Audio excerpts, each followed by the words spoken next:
So this snout's, as I've been chatting away here, you can see it's starting to look a little bit better now. It's looking a little bit more realistic, within the realms of realism that I work. It's not photographic, but it looks structurally much better with some rather gentle highlights. So that's working okay. And next, the thing to do is to add some slightly stronger highlights to those subtle bright areas that we've included just a moment ago. And so once again, it's this layered approach. So you can have kind of a blended underlayer and then slightly starker, brighter highlights on top of that.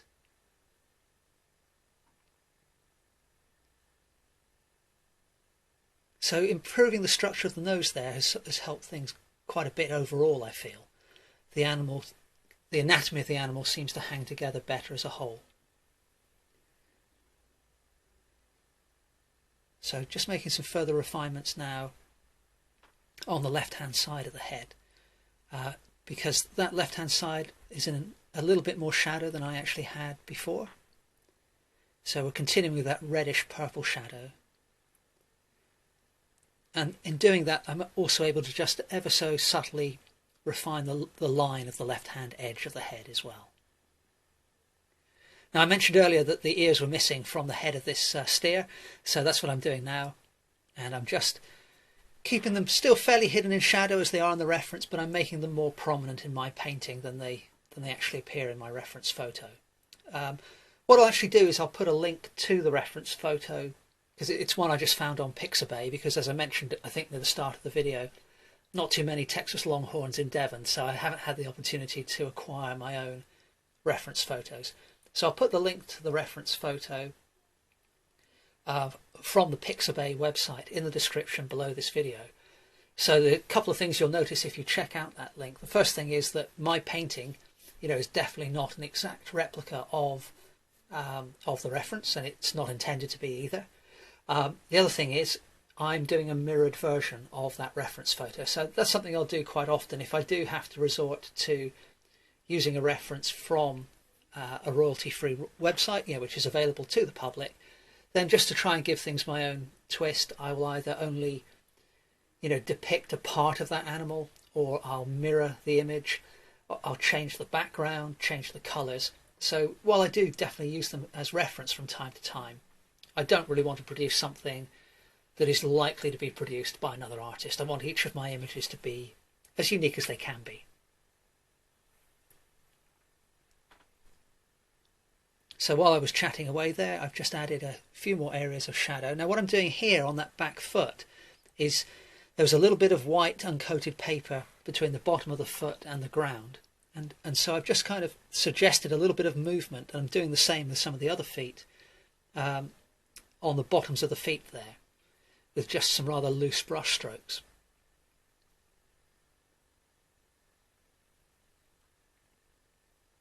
And that right eye just needs some further modification. So we talked earlier about the expression being in particular, in the corners of the eyes. And with animals, it's often quite important to get the little areas of cast shadow you've got under their brows.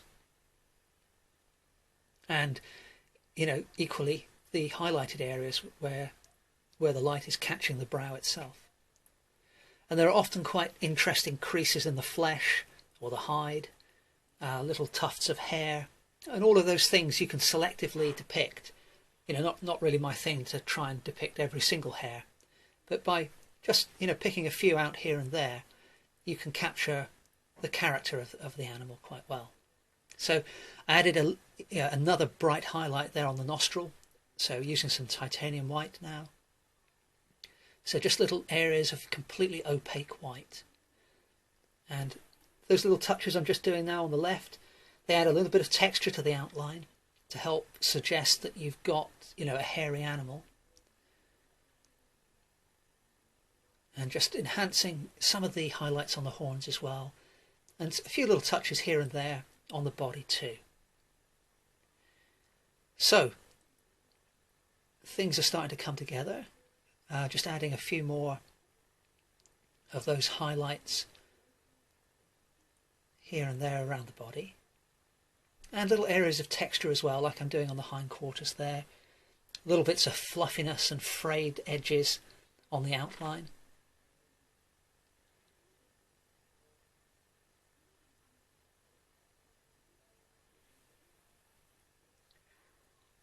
And then pretty soon what I'm going to do is block in this background, as I mentioned earlier a couple of times, with a darker blue to try and make things a little bit more dramatic in terms of the lighting. So up until now, the only blue that I've used has been the ultramarine blue. But what I'm doing here, it's a mixture of phthalo blue and titanium white. So this is it's more of a sort of coral blue in colour. And in fact, next time I'm down in Cornwall painting the sea, I think I'm definitely going to bring some of this blue with me. So, because I think it's really going to be wonderful to use this blue, and it's going to allow me to mix some wonderful sea greens as well. So I'll show you, what I'm doing here, just the initial stages of this background. So what I'm doing is I'm obviously colouring in the background, but as I'm going around, I'm also making minor adjustments and improvements to the outline of the animal to just clean up those edges where I feel they need it, and or just refine the outline as well.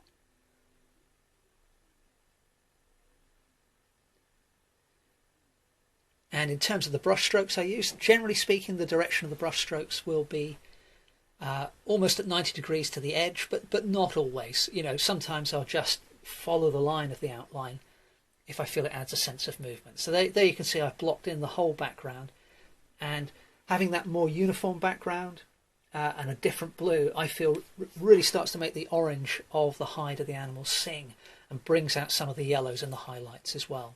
As you can probably tell, as I've moved down towards the horizon line, I have added slightly more titanium white. And while I was chatting there, I've also added a little hint of some sort of purpley shadow in amongst the cast shadow, which also featured some of that phthalo blue, just to include that little bit of colour coherence across the image again. Coming in with some burnt umber now, just adding a little extra shadow to that right hand ear. And a few more neutral brown shadows, just little touches here and there. So that line coming down from the underside of the chin of the steer. And using that same colour just to refine the edge of that upper lip there as well. So it's surprising what a difference these little touches can make in terms of creating a convincing image. So they're well worth looking for. But hopefully you can see, if you look at the left-hand horn, or both horns in fact, and the line of the back and the head, I feel that blue has really sort of helped pull the whole thing together. And notice the rear quarters, which I haven't spent too much time talking about. I've deliberately left those less detailed than the head of the animal, where we want the viewer's focus to be. So I generally work by keeping things fairly loose and then having a particular section of the animal far more detailed than the rest. And what I'm doing now is, having included the right hand ear, I'm just popping in an indication of the left hand ear as well. So I'm not too worried about great level of detail with these ears, but I just want the animal to have some ears so that it looks complete, really. So I should say that I've let the background dry almost completely before I painted on these little details.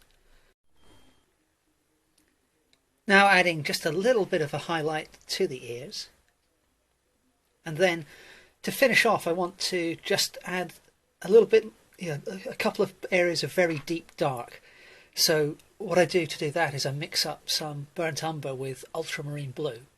And I'm going to add just some touches of that to the nostrils to get those the deepest of deep shadows, and also just a little touch on the right hand eye as well. And then that's this painting of a steer pretty much finished. So let me show you, once I've painted in these nostrils, I'll show you the finished painting. And as you can see, I've included a little signature just to the right of the steer, and I'm also going to crop off the right hand side of the image, which you can see there. As always, if you want to get a close-up look at some of the brushwork, you can click on the link in the description to view the high-resolution image of the finished painting on my website. But in the meantime, I'll just say thank you very much for watching. Please remember to like, comment and subscribe, and I look forward to seeing you next Sunday for the next episode of The Sunday Art Show. Thanks very much for watching.